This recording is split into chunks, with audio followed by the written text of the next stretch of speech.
오늘 요한복음 18장 15절에서 27절의 말씀, 의인의 당당함, 또 배신자의 후회에 대해서 나와 있습니다.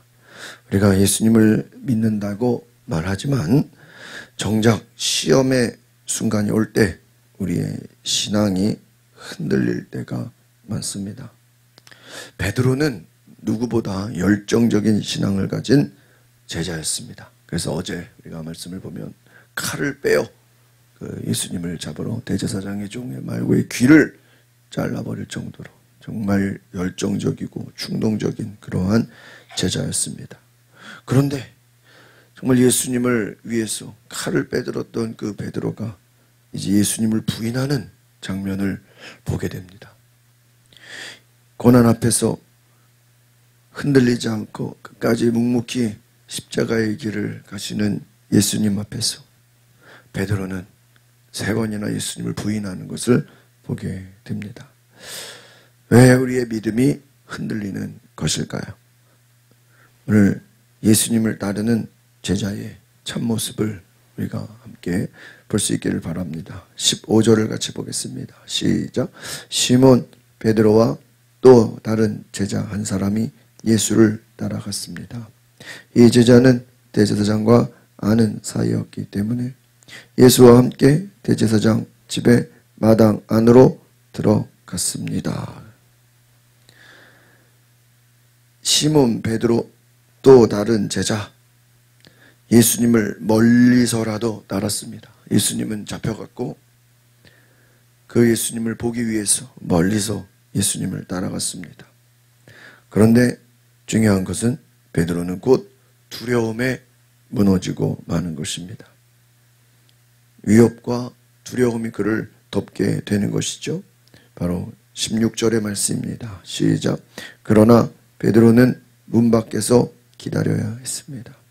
대제사장과 아는 사이인 그 제자가 나와서 문지기 하녀에게 말해 베드로를 들어오게 했습니다.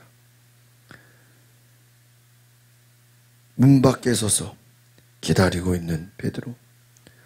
두려움 속에 예수님을 따라갔지만 그는 두려움 가운데 예수님을 바라보는 것입니다. 제자가 나와서 대제사장과 아는 사이인 그 제자가 나와서 문지기 하녀에게 말해 베드로를 두려워하게 하는데 17절의 내용을 보겠습니다. 시작. 문지기 하녀가 베드로에게 물었습니다. 당신도 이 사람의 제자 중 한 사람이지요?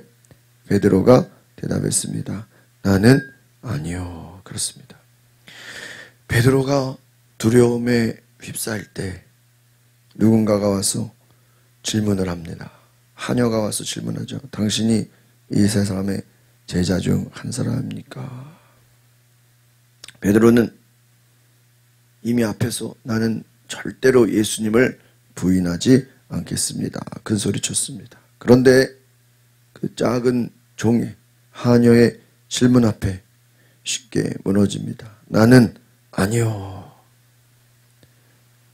베드로는 예수님을 부인하게 되는 것입니다. 예수님을 보기 위해 갔지만 그가 예수님의 제자라고 질문받는 그 질문에 베드로는 아니라고 대답하고 있습니다. 18절을 보겠습니다. 시작. 날씨가 추웠기 때문에 종들과 경비병들은 숯불을 피워놓고 둘러서서 불을 쬐고 있었습니다. 베드로도 불을 쬐며 그들과 함께 서 있었습니다.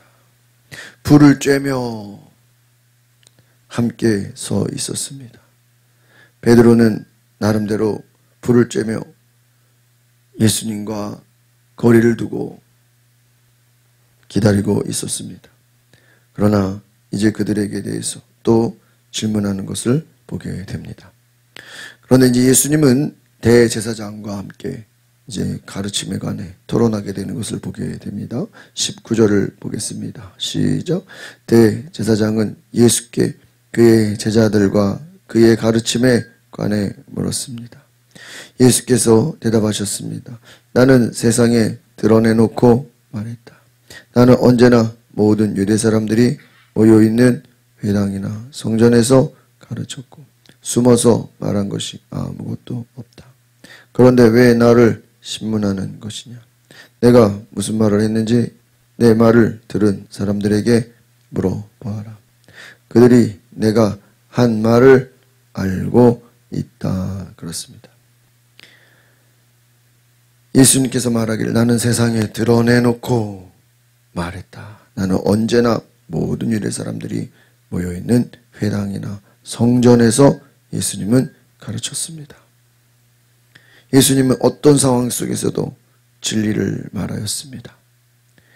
그러나 오늘 예수님의 모습과 이 베드로의 모습을 우리가 두 가지를 보게 되는데, 예수님은 지금 대제사장 앞에서 당당하게 자신의 모습을 드러내고 계십니다.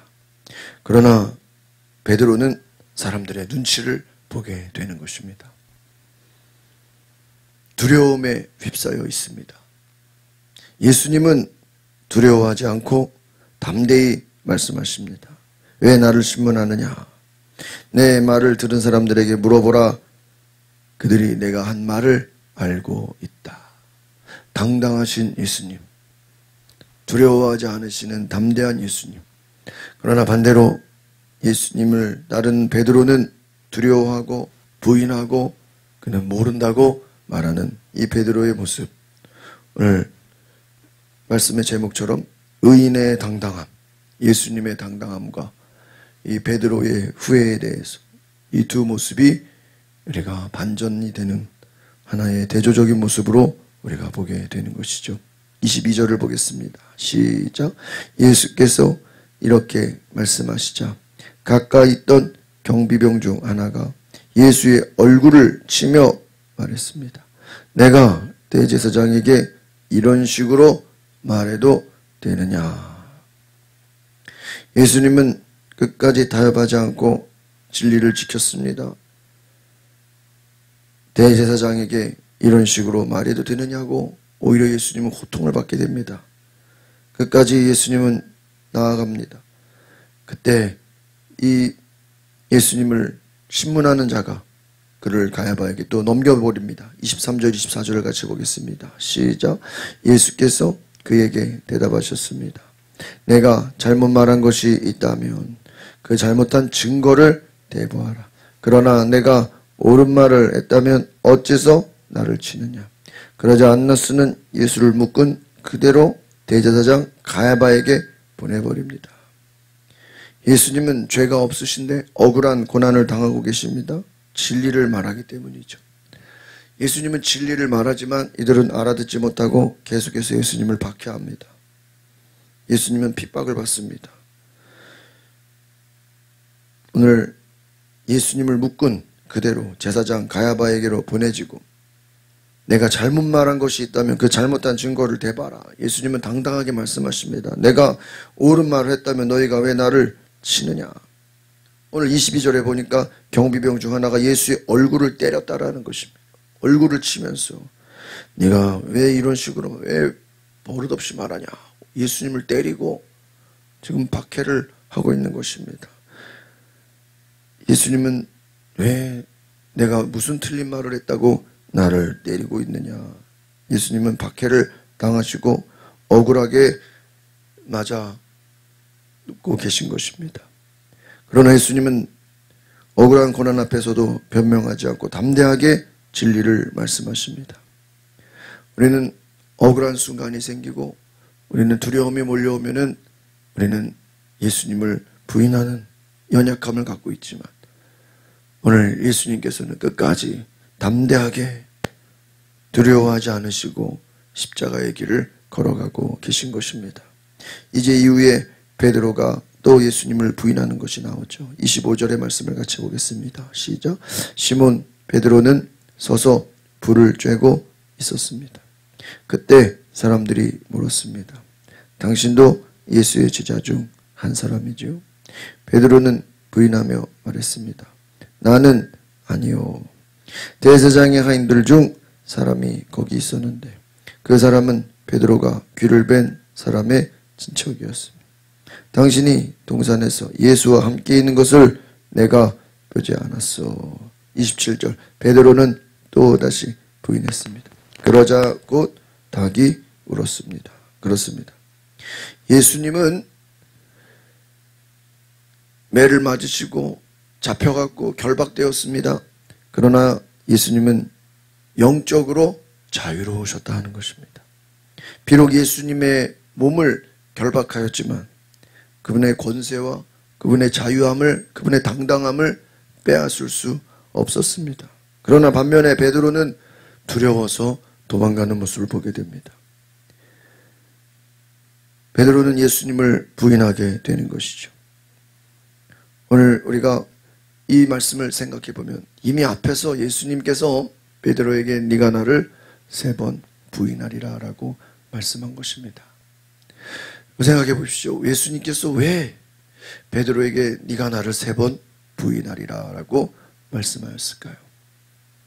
베드로는 얼마든지 큰 소리 쳤습니다. 저는 절대로 다른 제자들을 향해서 이 다른 제자들이 예수님을 부인할지언정 저는 부인하지 않습니다. 제일 큰 소리 쳤던 것이 베드로입니다. 그런데 예수님 베드로에게 네가 나를 3번 부인하리라. 우리가 생각해 보면 왜 예수님이 그 말씀을 하셨을까? 베드로가 오히려 그 얘기를 들었으면 오히려 베드로가 부인하지 않을 수 있는 하나의 경고로 되지 않았을까? 그러나 예수님의 말씀이 그대로 이루어집니다. 예수님 말씀한 대로 베드로는 예수님을 부인하죠. 이것을 생각해 보면 우리는 하나 할 수 있습니다.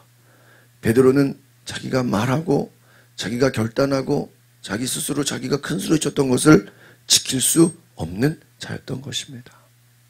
우리는 보통 내가 큰 소리 치고 내가 결단하고 내가 뭘 하겠다라고 말하지만 우리는 그 약속을 지킬 수 없는 자라는 것입니다.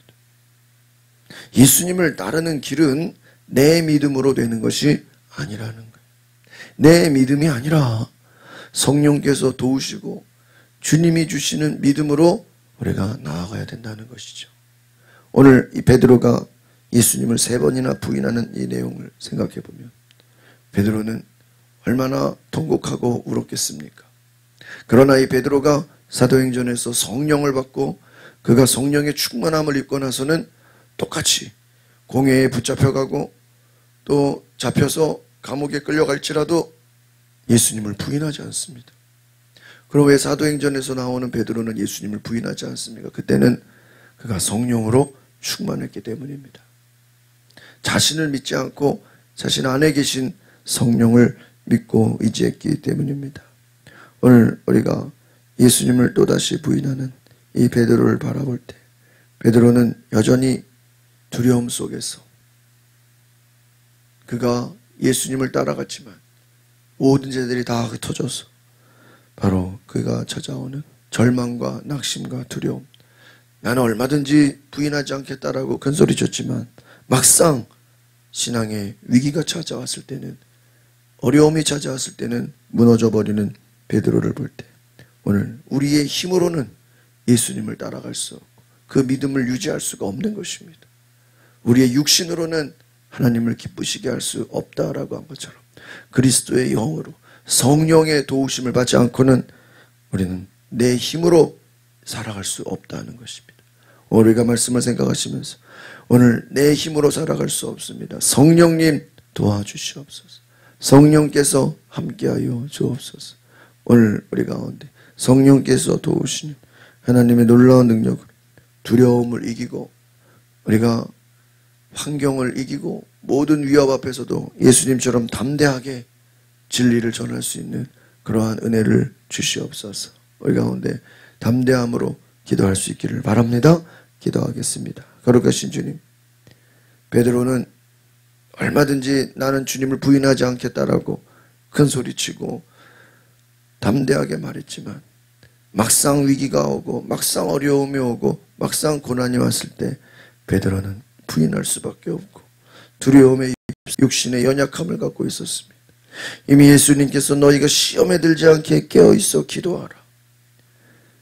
우리가 기도하지 않으면 시험이 찾아오고 고난이 찾아오고 어려움이 찾아왔을 때 베드로처럼 무너져버리고 예수님을 부인해버리는 그러한 육신의 연약함으로 넘어지지 않도록 오늘 주님이 우리를 붙잡아 주시고 우리를 함께하여 주시고 우리를 인도하시고 성령께서 우리 가운데 임재하셔서 우리에게 담대한 능력을 주시옵소서.